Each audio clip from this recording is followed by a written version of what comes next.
जोरजोरात आईच्या नावाने ओरडत मुलगा आईच्या खोलीजवळ गेला आणि बोलू लागला, आई आत्ताच्या आत्ता उठ आणि लवकर उठून लगेचच्या लगेच बाहेर ये. त्यावर ती आई म्हणाली, पण का बाळा, सकाळचे 4:30 वाजलेत, एवढ्या लवकर का उठवतोस मला? यशोदाताई डोळे चोळत जाग्या झाल्या. आई मुलांच्या खोलीत झोपलेली पाहून सागरचे रक्त उसळले. तो म्हणाला, तुला किती वेळा सांगितलं आहे की मुलांच्या खोलीत झोपू नकोस, पण तुला समजतच नाही. तुला दिवसभर खोकला येत असतो. जेव्हा तू खोलीत झोपते तेव्हा त्या जागी एक विचित्र वास येतो आणि प्रत्येक वेळी खोली स्वच्छ करावी लागते, जेणेकरून माझी मुलं आजारी पडायला नकोत. म्हणून सांगतो, जिन्याच्या पायऱ्यांखाली थोडी जागा आहे, तिथे कोपऱ्यात का झोपत नाहीस तू? हे तुझे गाव नाही आणि तू माझ्या मुलांना तुझी घाणेरडी चादर पांघरून दिली आहेस. जर त्यामुळे तो आजारी पडला तर आमच्या घराची कामवालीसुद्धा तुझ्यापेक्षा चांगली राहते. यशोदाताई तिच्या मुलाचे कटू शब्द ऐकून खूप उदास झाल्या. तू आता काय बघत आहेस, जा इथून. मग स्वाती रूममध्ये शिरली तेव्हा सागर म्हणाला, तुझी नाईट पार्टी कशी झाली ग? स्वाती म्हणाली, रात्रभर पार्टी करून नाचून माझे हातपाय खूप दुखत आहे. मी आज कोणतेही काम करू शकणार नाही. त्या म्हातारीला उठवा, सर्व कामे करायला सांगा. आईच्या खोकल्यामुळे आपले मूल आजारी पडू नये म्हणून मी तिला दुसऱ्या खोलीत जायला सांगितले, असे सागरने तिला सांगितले. तेवढ्यात त्याची आई समोर येते आणि सागर म्हणतो, आई बघत नाहीस का, तुझी सून पार्टीमधून थकून आली आहे. जा आणि तिच्यासाठी गरम तेल घेऊन ये आणि स्वातीच्या पायाला तेल लावून थोडा वेळ ते दाबून दे. मग अचानक सागरच्या जोरदार गालावर चापट पडते. ते पाहून सुनबाईच्या पायाखालची जमीनच सरकते. त्याच्या गालावर कर्कश आवाज झाला. सागरच्या गालावरती आणखी एक चापट ती मारते आणि विचारते, पुरे झाले का? तुला लाज वाटत नाही का माझा अपमान करताना? अरे निदान माझ्या वयाचा तरी विचार करायला हवा होतास तू. सासूबाई, तुम्ही मर्यादेत राहा. तुम्ही मला ओळखत नाहीत, मी कोण आहे. तेव्हा यशोदाताई लगेच स्वातीलाही एक चापट मारतात आणि तिला जमिनीवर पाडतात. मी तुला चांगले ओळखते, तू खूप वाईट स्वभावाची बाई आहेस. अरे 4 इंग्लिश अक्षरं काय शिकलीस? तू सगळी संस्कृती विसरली आहेस. आणि बाळा, ती सून आहे, पण तू तर तुझ्या पत्नीच्या प्रेमात इतका आंधळा झाला आहेस की तुला तुझ्या आईच्या दुःखाची जराही जाणीव होत नाही.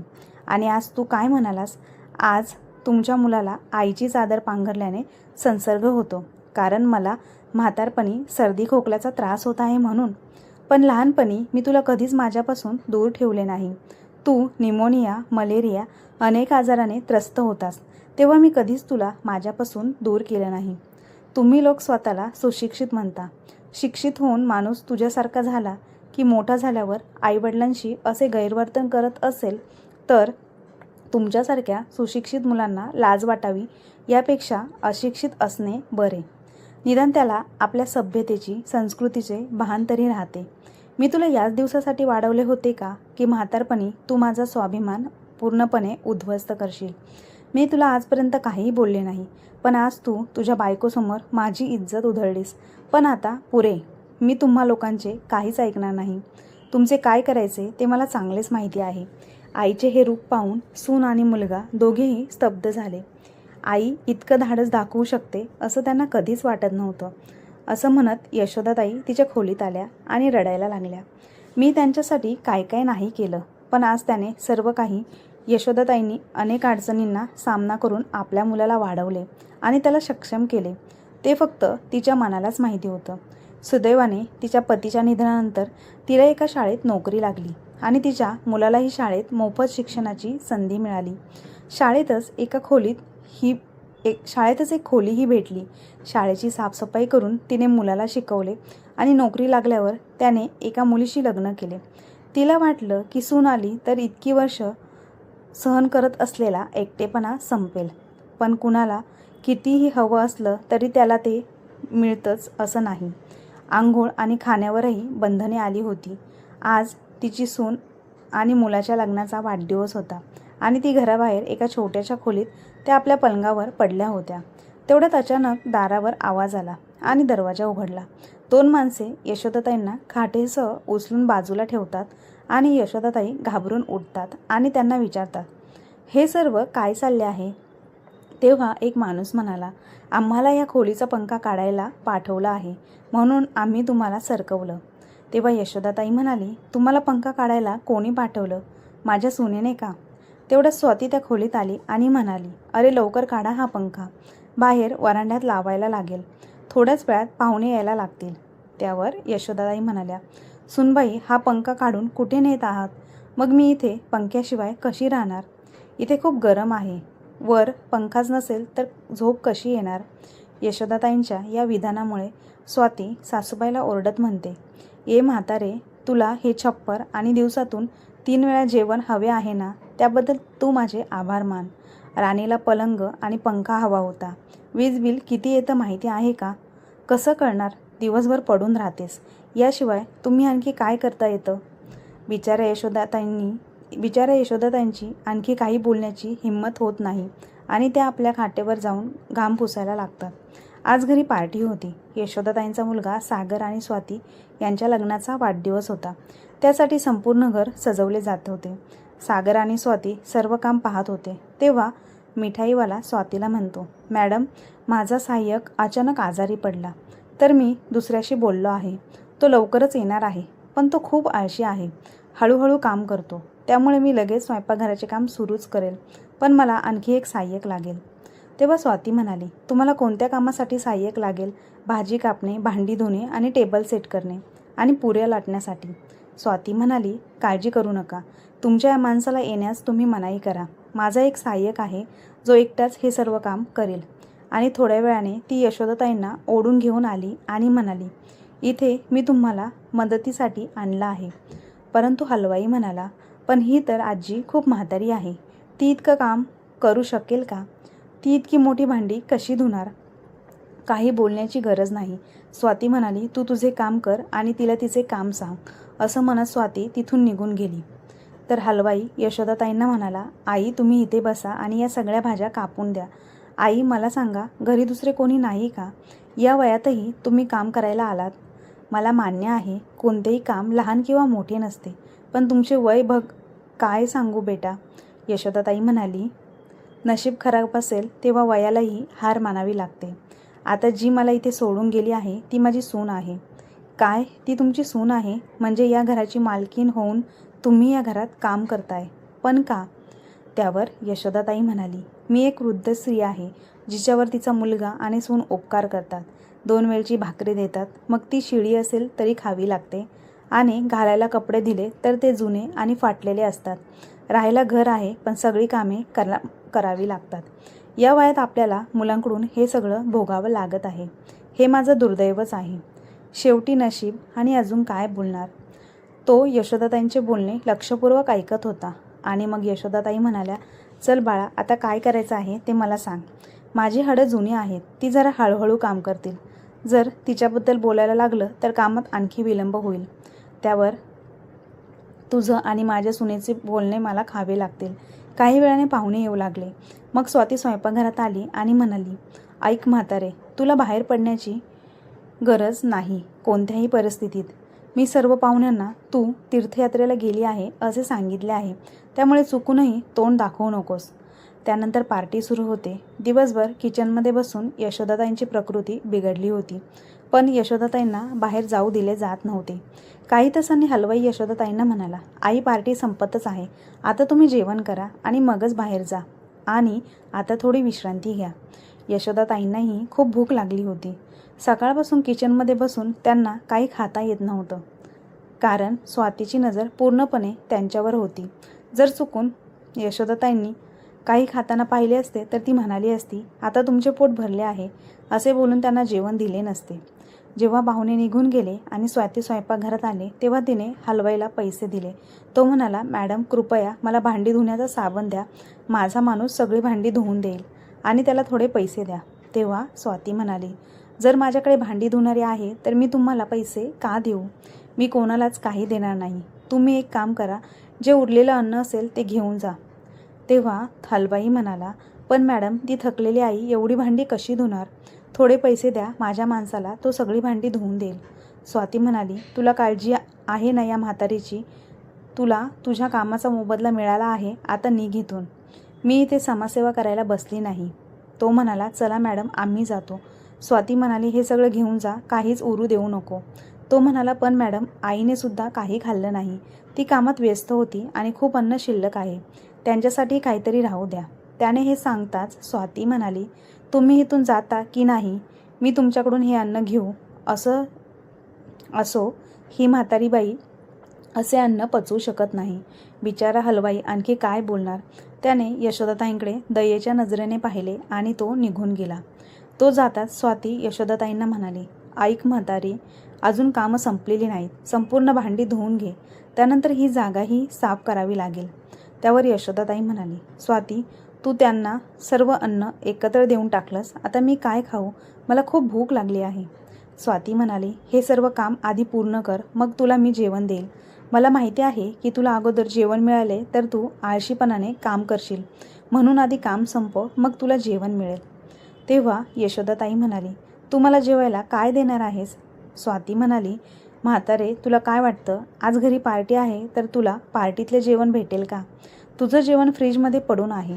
कालची शिळी डाळ आणि भात. एवढे बोलून स्वाती निघून गेली. आता यशोदाताईंना आपले अश्रू आवरता आले नाही.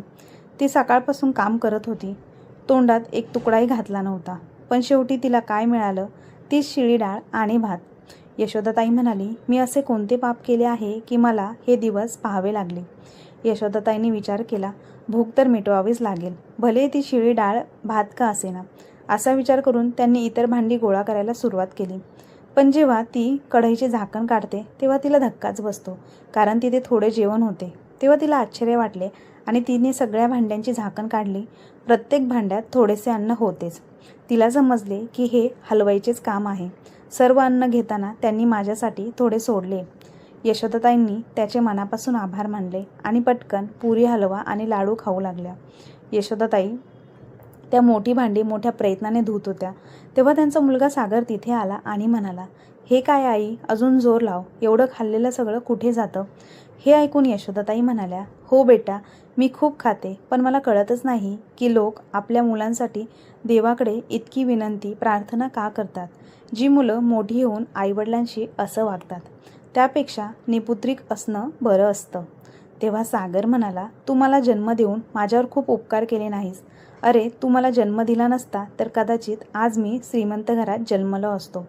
आजपर्यंत तू आणि वडिलांनी मला दिले तरी काय, इतकी वर्ष माझ्या डोक्यावर एक ओझं बनून आहे. आई वडील मुलांचे संगोपन करतात असे नेहमी ऐकले आहे, पण आज मुलंही आईवडिलांची काळजी घेतात आणि आईवडील आपल्या मुलांसाठी काही करत नाहीत. आणि तू आहे की जिने मला एक तुटलेले घर दिले, त्याला बनवताना माझं पूर्ण आयुष्य जाईल.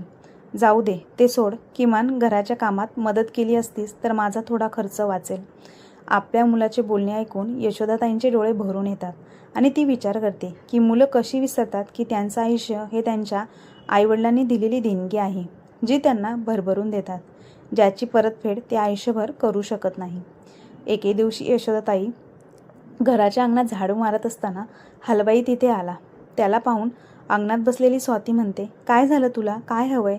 त्या दिवशी कदाचित माझी काही भांडी इथे राहिली आहेत, म्हणून ते घेण्यासाठी आलो आहे मी. स्वयंपाकघरात जाऊन बघू का? हो जा. आणि ऐक म्हातारे, तू पण त्याच्याबरोबर जा. आता बघ, आपलं सामान चोरून घेऊन जाईल तो. दोघेही किचनमध्ये निघून जातात. किचनमध्ये जाताच तो म्हणतो, आई ऐका, मी इथे फक्त भांडी घेण्याच्या बहाण्याने आलो आहे. खरं तर मी काहीतरी वेगळ्याच कामाने आलो आहे. त्या दिवशी तुझा स्वयंपाक बघून मला आश्चर्य वाटलं. या वयातही तू एवढ्या चांगल्या प्रकारे भाजी कापतेस आणि तू बनवलेला हलवा आणि खीर अप्रतिम होती खूप. म्हणून मी तुझ्यासाठी एक आनंदाची बातमी घेऊन आलो आहे. नवरात्र चालू आहे, एक शेठ भंडारा देणार आहे. जर तुम्ही भंडाऱ्यात असा हलवा आणि खीरपुरी बनवली तर तुझं आयुष्य बदलून जाईल. यशोदाताई म्हणाली, पण मी इथून कुठेही जाऊ शकत नाही. मग मी तिकडे कसे जाणार? मी माझ्या मुलाच्या आणि सुनेच्या गुलामगिरीत अडकून गेली आहे. जर त्यांना माझ्या कामाची माहिती मिळाली तर ते मला घरात आणि घराबाहेर काम करायला लावतील. नाही बाबा, तू माझ्यासाठी एवढा विचार केलास त्याबद्दल धन्यवाद, पण मला माझे कौशल्य कुणालाही दाखवायचे नाही. तेव्हा तो हलवाई म्हणाला, आई तुम्ही कुठल्या तरी बहाण्याने तिकडे निघून या. आई बघा, तुम्ही स्वतः कमावत असताना तुम्ही तुमच्या मुलाची आणि सुनेची गुलामगिरी का कराल? तुम्हाला चांगले पैसे कमवण्याची संधी मिळेल. जरा विचार करा. आणि हो, हा माझा नंबर आहे. जर तुम्हाला काम करावंसं वाटत असेल तर या नंबरवर फोन करा. आणि एक गोष्ट लक्षात ठेवा, हा काही छोटा व्यापारी नाही. असं म्हणत तिथून तो हलवाई निघून गेला. दुसऱ्या दिवशी स्वाती यशोदाताईंना म्हणते, म्हातारे ऐक, आज फक्त माझ्यासाठी जेवण बनव. तुझा मुलगा बाहेर खाऊन येणार आहे आणि कालपासून तुझे उरलेले अन्न फ्रीजमध्ये पडून आहे. यशोदाताईंना रोज शिळे अन्न मिळायचे, पण आज स्वातीचे असे बोलणे ऐकून तिला खूप राग आला आणि ती जेवण बनवल्यानंतर मंदिरात जाण्याच्या बहाण्याने त्या हलवाईला फोन करून होकार देते आणि त्या शेठच्या घरी खीर बनवायला जाते. त्यांच्या हाताच्या चवीमुळे यशोदाताई एवढ्या प्रसिद्ध झाल्या की त्यांना नवरात्र पूजेच्या भंडाराची हलवापुरी बनवण्याची ऑर्डर मिळाली. आता ती मंदिरात जाण्याच्या बहाण्याने घराबाहेर पडू लागली. स्वातीलाही तिचा संशय आला, पण तिने विचार केला की जाऊ दे, ती घरची कामे करून जाते. तिने स्वप्नातही कल्पना केली नव्हती की म्हातारी, जिला ती गरीब दुर्दैवी म्हणायची, ती इतकं काही करू शकते. असंच काही महिने गेले आणि यशोदाताई प्रसिद्ध होत गेली. एके दिवशी सागर घरी येतो आणि स्वातीला म्हणतो, अगं, माझ्या व्यवसायामध्ये खूप तोटा झाला आहे. असे चालू राहिले तर मला हे घर लवकरच विकावे लागेल अशी भीती वाटते. मग स्वातीने विचारले, पण हे घर विकून आपण कुठे जाणार? मी भाड्याचे घर बघतो आहे. या म्हातारीला आश्रमात सोडेल आणि आपण राहूया त्या घरात. आपण दोघे तर आपला खर्च भागवू, पण या म्हातारीचा कोण भागवेल? थोड्या दिवसात सागर आपल्या आईला म्हणाला की चल आई, मी तुला वृद्धाश्रमात सोडून येतो. आम्ही हे घर विकले आहे आणि आम्ही भाड्याच्या घरात राहणार आहे. त्यामुळे मी आता तुझा सांभाळ करू शकत नाही, कारण आज माझी ही अवस्था फक्त तुझ्यामुळेच झाली आहे. तू स्वतः कंगाल आहेस आणि आम्हालाही कंगाल केले. त्यावर यशोदाताई सागरला म्हणाल्या की ठीक आहे बेटा, मला फक्त 15 दिवसांची सवलत दे. मी माझ्या राहण्याचा बंदोबस्त करते. त्यानंतर मी स्वतःच इथून निघून जाईल. त्यावर सागरने असा विचार केला की ठीक आहे, 15 दिवसाची तर गोष्ट आहे. त्यानंतर आम्हाला कोणीच काही बोलू शकणार नाही. आता यशोदाताई त्यांना लपून छपून लोकांकडे स्वयंपाक कामासाठी जाऊ लागली होती आणि त्यातून त्यांना चांगला पैसाही मिळू लागला होता. थोड्या दिवसात त्यांच्याकडे चांगला पैसा जमा झाला. त्यामुळे हलवाईने त्यांचे बँकेत खाते उघडून दिले. यशोदाताई घरातून निघताना रोज काठी आणि वाडगे घेऊन जात असे. त्यामुळे तिच्या मुलाला व सुनेला असे वाटत होते की ती भीक मागून आपले पोट भरत आहे आणि ते तिला त्याच्याबद्दल विचारतही नव्हते. एके दिवशी तो हलवाई यशोदाताईंना म्हणाला की लंडनमध्ये एक स्पर्धा ठेवण्यात आली आहे, ज्यात जो कोणी चांगल्या प्रतीचे पक्वान बनेल त्याला लाखो रुपयांचे बक्षीस मिळणार आहे. हे ऐकून तिने हलवाईला सांगून लंडनला जाण्यासाठी सर्व कागदपत्रे तयार करून घेतली आणि ज्या दिवशी तिला लंडनला जायचे होते त्या दिवशी नेहमीप्रमाणे ती घरातून निघाली आणि हलवाईसोबत लंडनला पोहोचली. सर्वजण आपल्या पद्धतीने वेगवेगळे डिशेस बनवू लागले. यशोदाताईंनी आपल्या पद्धतीने चुलीवरील पंचपक्वान्न बनवले. डाळभट्टी, भाजीपुरी, खीर असे अनेक पदार्थ होते. बनवलेल्या पदार्थांचे ताट घेऊन जाताना घाईघाई त्या ताटात तिच्याकडून पाणी पडले. त्यामुळे परीक्षकांनी तिच्या प्लेटकडे पाहिलेही नाही. ते विजेत्याची घोषणा करणार त्याआधीच यशोदाताईंनी पुन्हा आपले ताट सजवली आणि त्यांच्यासमोर जाऊन उभी राहिली. आणि त्यानंतर जे काही घडले त्याची तिने कधी स्वप्नातही कल्पना केली नव्हती. सर्वांना तिने बनवलेले पदार्थ एवढे आवडले की यशोदाताईंना स्पर्धेची विजेता ठरवली. पैशासोबत तिला तिथे राहण्यासाठी जागाही मिळाली आणि तिने विचार केला की जर मी हे पैसे घेऊन घरी परतले तर माझा मुलगा आणि सून माझ्याकडून सर्व पैसे हिसकावून घेतील. त्यामुळे त्या हलवाईसोबतच तिने एक रेस्टॉरंट उघडले. दिवसाआड दिवस निघत होते आणि त्यांचे नाव खूप फेमस झाले. एके दिवशी सागरचा मुलगा टीव्हीवर शॉर्ट व्हिडिओ पाहत होता. तेव्हा त्याला आपल्या आजीने दिलेले इंटरव्ह्यू टीव्हीवर दिसला आणि त्याने ही गोष्ट आपल्या आईवडिलांना सांगितली. तेव्हा त्यांना विश्वास बसला नाही आणि जेव्हा त्यांनी स्वतःच्या डोळ्यांनी पाहिले तेव्हा ते खूप आश्चर्यचकित झाले, कारण त्यांना असे वाटले होते की आत्तापर्यंत यशोदाताई मेली असेल.